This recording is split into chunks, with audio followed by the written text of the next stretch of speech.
31. Ulises ha destruido al Cíclope, salvando así a Telémaco, Thais y Humayos, y provocando por ello una terrible venganza de los dioses del Olimpo. Quien quiera que se atreva a desafiar el poder de los dioses merece ser castigado.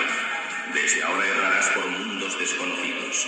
Vuestros cuerpos permanecerán inertes hasta llegar al reino de Hades. Ulises, el camino hacia la tierra se ha borrado de mis memorias. ¡Papá! Vivos, estáis vivos.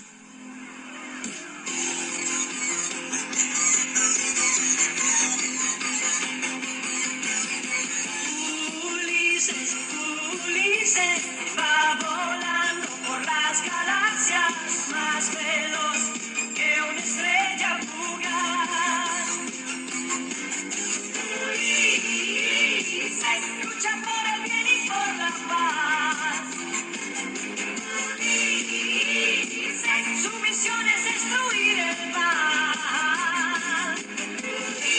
Ulises, por planetas y galaxias, nunca nadie te puede ganar. Yo soy Nono, pequeño robot, su amigo fiel. Ulises. Yo soy Nono, pequeño robot, su amigo fiel.